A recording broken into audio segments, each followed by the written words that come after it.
ഞങ്ങളുടെ മനസാക്ഷിയെ ഞെട്ടിക്കുന്നു എന്ന് സുപ്രീം കോടതി.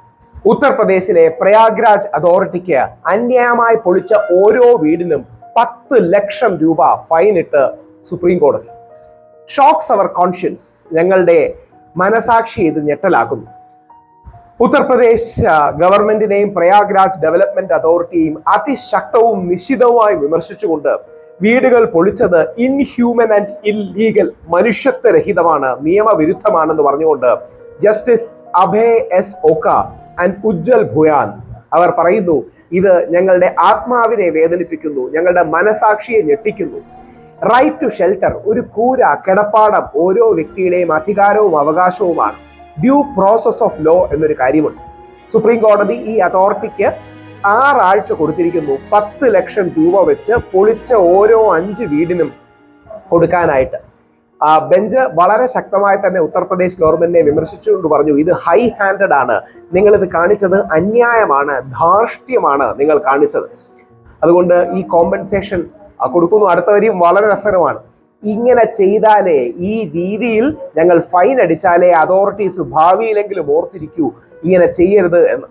വളരെ നല്ല കാര്യമാണ്. ഇനി നിങ്ങൾ അറിഞ്ഞിരിക്കേണ്ട കാര്യം എന്ന് പറഞ്ഞാൽ, കൊടുത്തിരിക്കുന്ന ഈ വീട് പൊളിച്ചത് advocate Zulfiquar Haider, professor Ali Ahmad and 3 പേരെന്നാണ്. 3 പേരുടെ പേര് കൊടുത്തിട്ടില്ല. അപ്പോൾ സുപ്രീം കോടതിക്ക് യാതൊരു തലത്തിലും ആലോചിച്ച് നോക്കുക, ഒരു ദിവസം, അതായത് ഒരു ദിവസം രാത്രി നോട്ടീസ് കൊടുത്ത അടുത്ത ദിവസമാണ് അത് പൊളിച്ചിരിക്കുന്നത്. അപ്പോൾ എന്നിട്ട് ഗാങ്സ്റ്റർ ആത്തിഖ് അഹമ്മദുമായിട്ട് ബന്ധമുണ്ടെന്ന് കള്ള പറഞ്ഞുകൊണ്ടാണ് പൊളിച്ചത്. എന്തൊക്കെയോ വ്യക്തിപരമായ ദേഷ്യവും മറ്റും കാണും. ഈ രീതിയിലാണ് സ്റ്റേറ്റ് ഗവൺമെന്റ് വന്ന് പല വാദഗതികളും ഉന്നയിച്ചിരുന്നു. നോട്ടീസ് കൊടുത്ത് മാർച്ച് 6 നോട്ടീസ് കൊടുത്ത് മാർച്ച് 7 വീട് പൊളിച്ചു കളഞ്ഞു. ഇത് കേൾക്കുന്ന ഓരോ ഹിന്ദുവും ഓരോ ഹിന്ദുത്വവാദിയും, രണ്ടുപേരും വേറെയാണ്, പക്ഷേ ഹിന്ദുത്വവാദി ഓർക്കണം, നമ്മുടെ വീടിനാണ് ഇത് പറ്റിയിരുന്നെങ്കിൽ. മാർച്ച് 6 നോട്ടീസ് തരുന്നു, കോടതി പോകാൻ പോലും സമയം കിട്ടുന്നില്ല. മാർച്ച് 7 നമ്മുടെ വീട് വന്ന് പൊളിക്കുന്നു. എന്നിട്ട് സുപ്രീം കോടതി പറയുന്നു, ഇത് അന്യായമാണ്, മനുഷ്യത്വരഹിതമാണ്, ഞങ്ങൾ അവരെ വീട് വീണ്ടും കെട്ടാൻ അനുവദിക്കുമെന്ന് ബഹുമാനപ്പെട്ട സുപ്രീം കോടതി പറയുന്നു. വളരെ ആശ്വാസവും ആവേശവും നൽകുന്ന വാർത്തയാണ്. അതോടൊപ്പം ഒരു പ്രധാനപ്പെട്ട വാർത്തയും കൂടിയുണ്ട്. ഇതിന് പക്ഷേ ബ്രൈറ്റ്നസ് കൂടുതലുള്ളതുകൊണ്ട് കാണാൻ കഴിയണമെന്നില്ല, ഞാനത് ഇതിന്റെ ഭാഗമായിട്ട് കൊടുക്കാം. ഇത് സുപ്രീം കോടതി മറ്റൊരു ഇന്നലെ സംഭവിച്ച വളരെ പ്രധാനപ്പെട്ട കാര്യമാണ്. UP-യിലെ അംബേദ്കർ നഗറിലെ ഡെമോലിഷനിൽ 8 വയസ്സുള്ളൊരു പെൺകുട്ടി തന്റെ പുസ്തകവും എടുത്ത് ഓടുന്നതിന്റെ രംഗമാണ്. ഇത് കണ്ട് വിഷമം തോന്നാത്ത ഒരു മനുഷ്യനും ഈ നാട്ടിൽ കാണില്ല. അല്ലെങ്കിൽ മനസ്സ് മരവിച്ച് എന്തെങ്കിലും തരത്തിലുള്ള വിരോധം, മനസ്സിന്റെ ആത്മാവിന്റെ ക്യാൻസർ ബാധിക്കാത്തവർക്ക് ഇത് വിഷമം തോന്നും.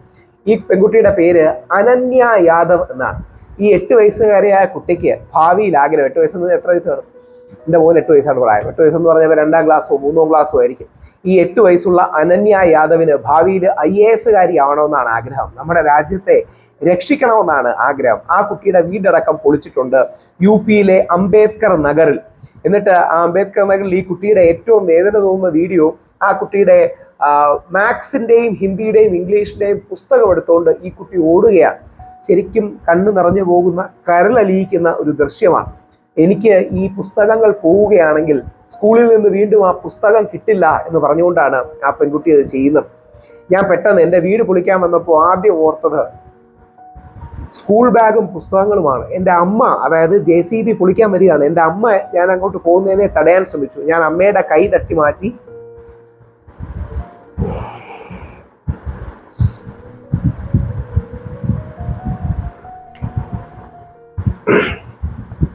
ആ പുസ്തകവും സ്കൂൾ ബാഗും തിരിച്ചെടുക്കാൻ പോയി എന്നാണ്. ക്ലാസ് 1 സ്റ്റുഡൻ്റ് എന്നാണ് പറയുന്നത്. 8 വയസ്സുകാരിയാണ് ക്ലാസ് 1. അവിടുത്തെ എന്തെങ്കിലും പ്രായം കുറച്ച് കേൾക്കുന്നതായിരിക്കും. എന്നിട്ട് എൻ്റെ പുസ്തകവും ബാഗും സംരക്ഷിക്കാനായി ആ കുട്ടി പോയി തിരിച്ചു കൊണ്ടുവന്നു എന്നുള്ളതാണ്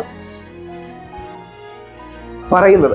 ഇനി 2 ഇന്ത്യൻ എക്സ്പ്രസ് റിപ്പോർട്ട് ചെയ്യുന്നത്, ഈ കുട്ടിയുടെ ഗ്രാൻഡ് ഫാദർ രാം മിലൻ യാദവ്, അവരുടെ കുടുംബം കഴിഞ്ഞ 50 വർഷമായിട്ട് താമസിക്കുന്ന സ്ഥലമാണ്. അവിടെ നിന്നാണ് ഇവരെ ഇറക്കി വിട്ട് ആ വീടുകളും മറ്റും പൊളിക്കുന്നത്. ഇത് സുപ്രീം കോടതി ഈ വീഡിയോ വൈറലായി പോയപ്പോൾ സുപ്രീം കോടതി ഇത് കാര്യമായി കണ്ട് ശ്രദ്ധിക്കുകയും മറ്റും ചെയ്തു. ഇവിടെയാണ് എൻ്റെ പ്രശ്നം. അപ്പൊ ഈ രീതിയിൽ ഈ JCB ഉണ്ടാക്കുന്ന ജസ്റ്റിസ് തികച്ചും ഇൻജസ്റ്റിസ് ആണ്. ഈ JCB എന്ന് പറയുന്നത് രാഷ്ട്രീയ ആയുധമല്ല. നമ്മുടെ എമ്പുരാനിലും അത് കാണിക്കുന്നുണ്ട്. JCB വെച്ച ആണ് ആദ്യം മുസ്ലിം സമൂഹത്തിന് സംരക്ഷണം നൽകുന്ന ഹിന്ദു കൊട്ടാരം അല്ലെങ്കിൽ ബസ്തി പൊളിക്കുന്നത്. ഈ അനന്യ യാദവ് അടക്കമുള്ള ഒരു തലമുറ വളർന്നു വരുമ്പോൾ ഈ ചെയ്യുന്നവന്മാർക്ക് കാലം കണക്ക് അതിനൊരു കണക്ക് പുസ്തകം വെച്ചിരിക്കും. ചില സാധനങ്ങൾ കാണുമ്പോൾ നമുക്ക് ദേഷ്യവും വിഷമവും എല്ലാം കൂടെ വരും. അത്രയധികം അന്യായമാണ് നടക്കുന്നത്. എന്തായാലും സുപ്രീം കോടതി ആ പൊളിച്ച 5 വീടുകൾക്ക് 10 ലക്ഷം രൂപ വെച്ച് തിരിച്ചു കൊടുക്കാൻ പറഞ്ഞതും ഈ അനന്യ യാദവിന്റെ എന്താ പറയുക ആ പുസ്തകങ്ങളും ബാഗും രക്ഷിക്കാനുള്ള അംബേദ്കർ നഗറിലെ ഓട്ടവും ഒക്കെ ഇന്ത്യയുടെ ആനുകാലിക യാഥാർത്ഥ്യങ്ങളാണ്.